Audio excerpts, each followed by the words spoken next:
कधीच कोणत्या व्यक्तीवर डोळे बंद करून विश्वास करू नका.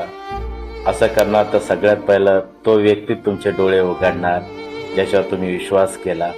आणि सगळ्यात महत्त्वाची गोष्ट म्हणजे कधीच कोणत्या व्यक्तीवर कसली आशा या उमेद बिलकुल ठेवू नका.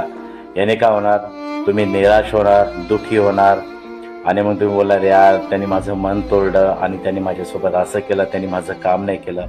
म्हणून बोलतो कधीच कोणत्या व्यक्तीशी कसलीही आशा करू नका.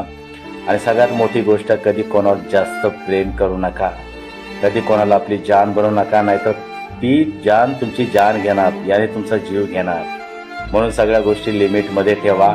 जर तुम्हाला आशा आणि उमेद जर ठेवायचीच असेल तर त्या परमेश्वराशी ठेवा ज्याने तुम्हाला बनवले. आणि खरोखरच बोलतो, प्रभू येशू तुमच्यावर खूप प्रेम करतो. म्हणून आपली आशा उमेद जे पण काय असेल त्या परमेश्वराशी ठेवा. आणि जास्तीत जास्त बॉन्डिंग त्या परमेश्वराशी ठेवा. आणि जास्तीत जास्त एकलं राहायला शिका.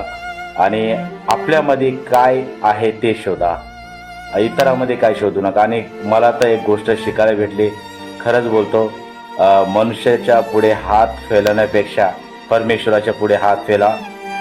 तो तुम्हाला कधीच कोणापुढे हात फैलू देणार नाही कोणापुढे झुकू देणार.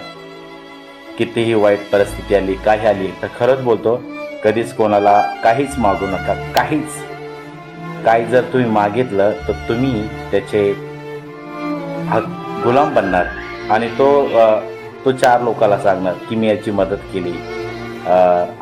जर तुम्ही बोलले पण की यार कोणा सांगू नको, यार तुम्ही माझी हेल्प केली, तरी तो सांगणार.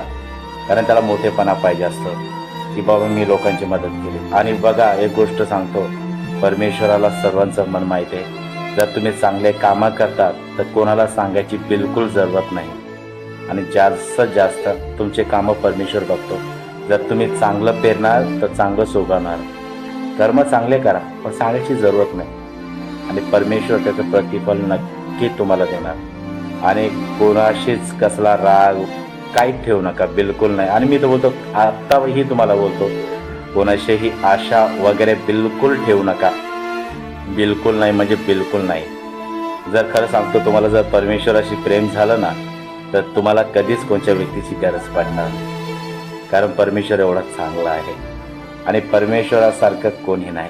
तो दयाळू आहे, तो प्रेमी आहे आणि तो खूप चांगला आहे. आणि तो तुमची काळजी घेतो आणि तुमच्या संगती राहतो. जेव्हा तुमच्यासोबत कोण नाही राहत तेव्हा तो तुमच्या सोबती राहतो. परमेश्वर खूप चांगला आहे. गॉड ब्लेस यू सर्वांना.